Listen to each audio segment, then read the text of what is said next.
There's a specific kind of silence, isn't there? The kind that blankets your home when you're the only one there. It's a comfortable, familiar quiet. You know its rhythms, its textures. The hum of the refrigerator, the distant sigh of the wind outside. It's a silence that belongs to you. But what happens when that silence breaks? It's late. The rest of the world has gone to sleep, and you're wrapped in the cozy solitude of your living room. A book rests in your lap. Maybe the blue light of your phone illuminates your face. And then you hear it. A single, distinct creak from the floorboards upstairs. Your breath catches. You tell yourself it's just the house settling. Old homes do that, right? It's the wood contracting in the cool night air. You dismiss it and try to return to your moment of peace. But the silence has changed. It's no longer comforting. Now it feels heavy, watchful. Every little noise that follows, a tap against the window, a soft shuffle from the next room, is amplified, distorted by your own growing unease. Your heart starts to beat a little faster, a frantic drum against the sudden, suffocating quiet. Was that just the wind? Or was it something else? This feeling is a universal fear, one that taps into our most primal instincts, the dread of an invaded sanctuary. Your home is supposed to be your fortress, the one place in the world where you are completely safe, completely in control. The moment that certainty is questioned, your entire reality begins to warp. The familiar shadows in the corner of your eye start to take on new shapes. A coat hanging on a door becomes a looming figure. A reflection in a dark window seems to move on its own. Let's explore this. Imagine you've just gotten home from a long day. You drop your keys in the bowl by the door, just like you always do. You kick off your shoes. Maybe you call out a hello to an empty house out of habit. You make your way to the kitchen, and something feels off. It's a subtle wrongness you can't quite place. Maybe a kitchen chair is pulled out just a little too far from the table. You're sure you pushed it in this morning. Or perhaps a cup you left on the counter has been moved, even just an inch. You second-guess yourself. Did I do that? Am I just tired, misremembering? It's easy to rationalize these tiny inconsistencies. Our brains are wired to seek logical explanations. It's a defense mechanism against a terrifying alternative. But the feeling persists. It's a low hum of anxiety just beneath the surface. Later, as you're getting ready for bed, you notice the door to your bedroom closet is ajar. You distinctly remember closing it. You always close it. A cold knot tightens in your stomach. This is the second anomaly. The rationalizations start to feel weaker, more desperate. The house is old. The door latch is loose. It must be. But the thought has already taken root. What if it's not the house? This slow burn of terror is often more frightening than a sudden shock. It's the psychological game that unfolds. Your own mind becomes the battlefield. You start questioning your sanity. Am I just being paranoid? Am I imagining things? This self-doubt is part of the horror. The unseen presence doesn't just invade your home. It invades your mind, eroding your trust in your own perceptions. Think about the sounds. The human ear is incredibly attuned to the acoustic environment of our own homes. You know the sound of your cat's paws on the hardwood floor versus the sound of the ice maker. So when a new sound enters the symphony, a soft, almost inaudible whisper from down the hall, a faint scratching from inside a wall, it stands out like a scream. You freeze, straining to hear it again, praying you imagined it. but the sound doesn't repeat. The absence of the sound is almost as terrifying as the sound itself. It leaves you in a state of hypervigilance, your senses on high alert, waiting for the other shoe to drop. Let's delve into a classic scenario. You're home alone during a thunderstorm, the power goes out. You're plunged into darkness, save for the occasional flash of lightning that momentarily illuminates the room in stark, ghostly detail. In one of those flashes you see it, a silhouette in the hallway, just for a fraction of a second. When the next flash comes, it's gone. Was it a trick of the light? A shadow cast by a tree outside? Or did you just see someone standing there, watching you? The space between the flashes of lightning feels like an eternity, your mind racing, painting horrifying pictures in the dark. This experience plays on our fear of the unknown. When our sight is taken away, our other senses, particularly our hearing and imagination, go into overdrive. Every creak, every groan of the house becomes a potential threat. The familiar layout of your home becomes a treacherous maze. You're no longer the master of your domain. You're prey, trapped in the dark with something you cannot see. And what about the signs that are less direct? The ones that suggest an ongoing presence, not just a fleeting intrusion. You come home to find the thermostat has been adjusted by a few degrees. You notice small personal items are missing: a photograph, a piece of jewelry, something insignificant enough that you might not notice its absence for days. But when you do, a chilling realization dawns. Someone has been here. Someone has been going through your things, observing your life from the inside. This is a profound violation. It's not just about the physical intrusion. It's about the psychological one. The intruder knows your schedule. They know where you keep your things. They know the intimate details of your life. The safety of your home is not just breached. It's completely dismantled. The walls no longer offer protection. They feel like they're closing in. You start to see your own home through the eyes of a stranger, wondering what they see, what they think. Every room feels contaminated by their presence. You might start sleeping with a light on, barricading your bedroom door, performing little rituals to try and reclaim a sense of security that has been stolen from you. This phenomenon has a name in some circles: frogging, derived from the idea of a person hopping from place to place like a frog, secretly living in someone else's home. There are documented real-life cases of this, which makes the fear all the more tangible. People have discovered strangers living in their attics, their crawl spaces, their closets, for weeks or even months. They subsist on their host's food, watch them on their own television, and exist as a ghost in the machine of their daily life. The thought is absolutely bone-chilling. The person you might hear walking around upstairs isn't a ghost. It's a living, breathing person who has made your home their own, without your knowledge or consent. So how does the mind cope when faced with this unbearable truth? Initially, denial is a powerful shield. You cling to any and all logical explanations, no matter how flimsy they seem. You tell friends or family, and they might try to reassure you, telling you you're just stressed or tired. But eventually, the evidence becomes too overwhelming to ignore. The misplaced object, the open door, the faint sound, they add up until the weight of them crushes your denial. This is when true fear sets in. It's a primal, paralyzing terror that shuts down rational thought.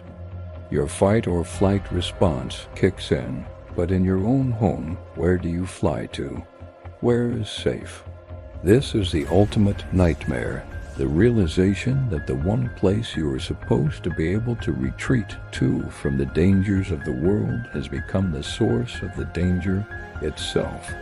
That comfortable quiet is gone forever, replaced by a tense, listening silence. Every shadow, every sound, every flicker in your peripheral vision becomes a question mark, a potential threat. You are no longer alone. And the most terrifying part is you have no idea how long that's been the case. The feeling of being watched, the shiver down your spine in an empty room, we often dismiss it as paranoia. But the stories we've explored tonight remind us that sometimes that feeling is a warning. It's our intuition screaming that something is wrong, that our cherished solitude has been breached.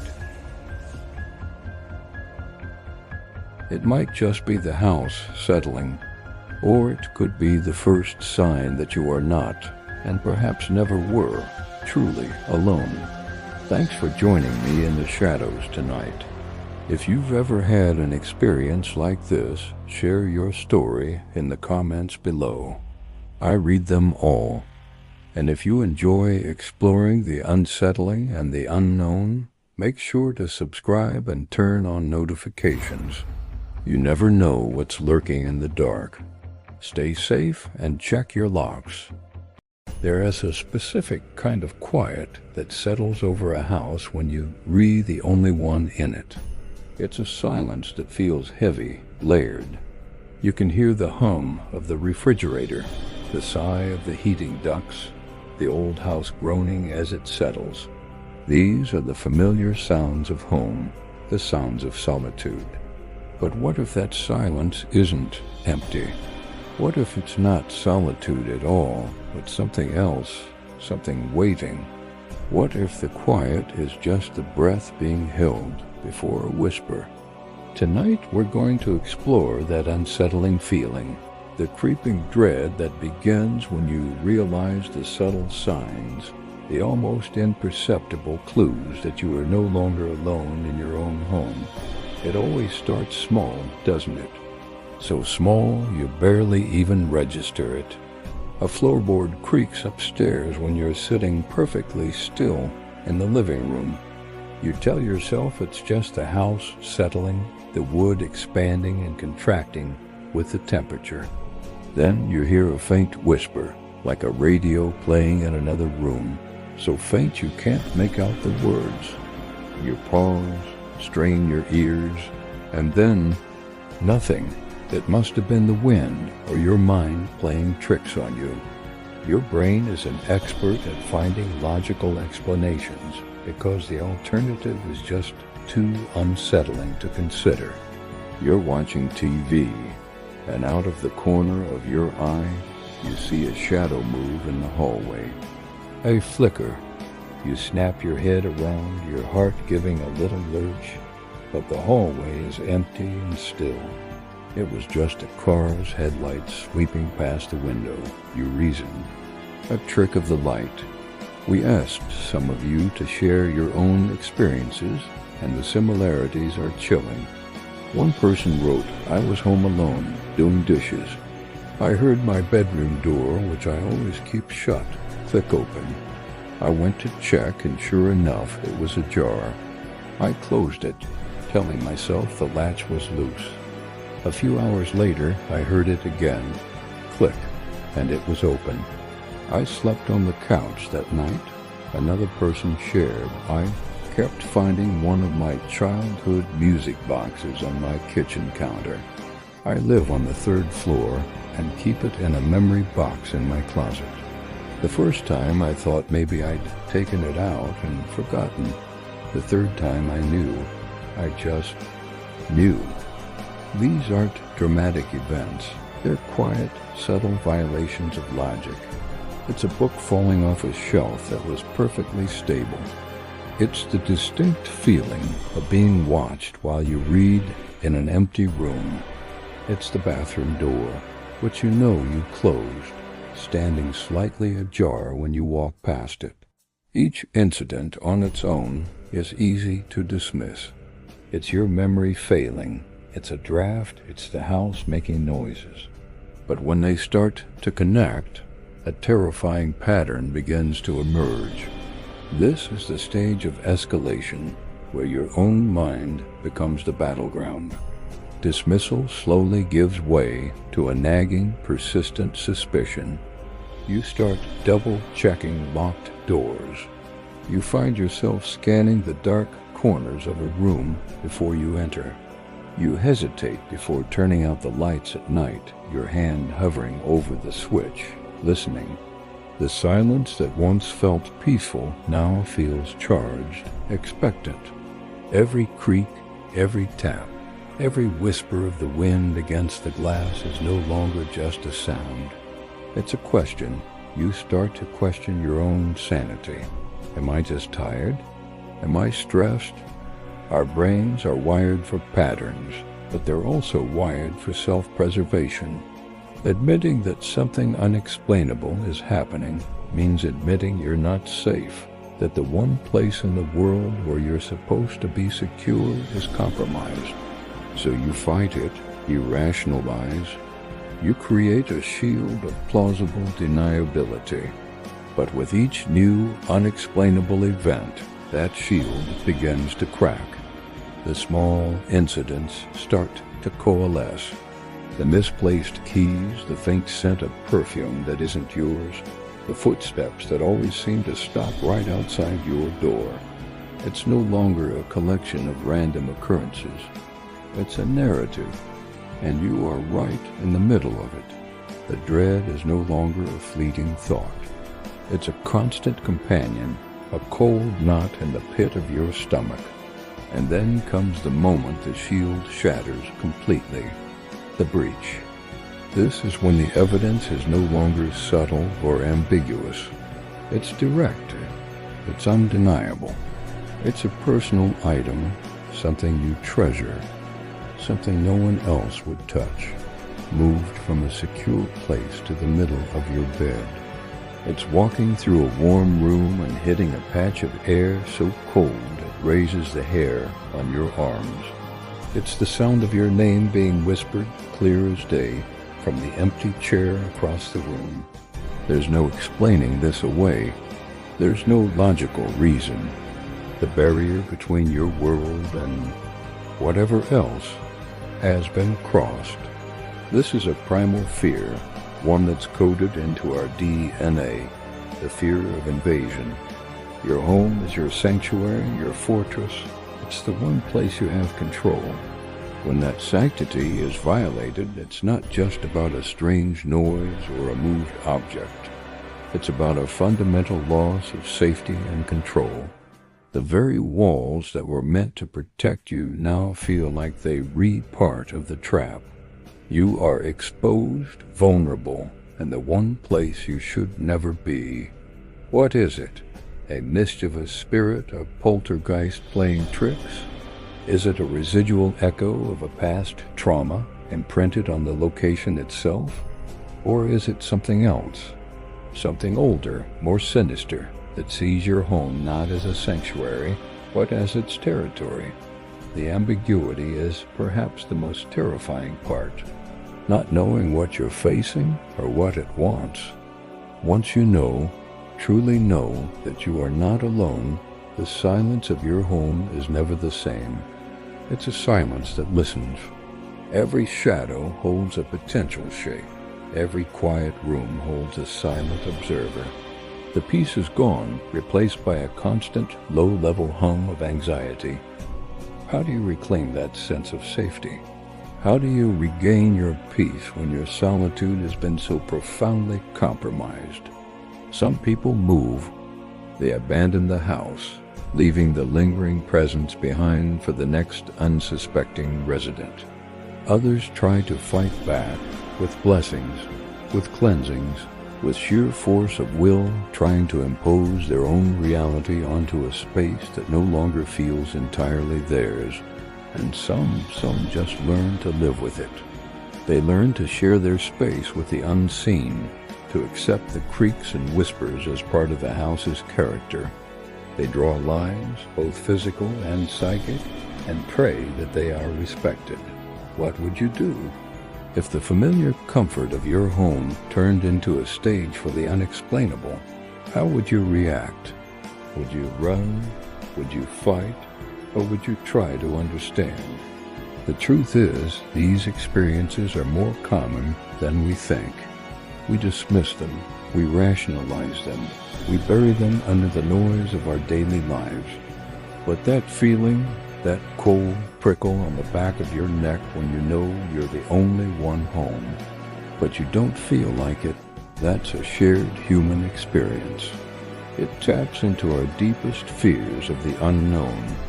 So the next time you're home alone and you hear a sound you can't explain, listen closely. It might just be the house settling, or it might be the silence finally breaking. What about you? Have you ever had an experience that made you question if you were truly alone? A moment that sent a chill down your spine? Share your stories in the comments below. Let's talk about it. It is strangely comforting to know you're not the only one who's felt that way. Thanks for watching, and try to have a peaceful night.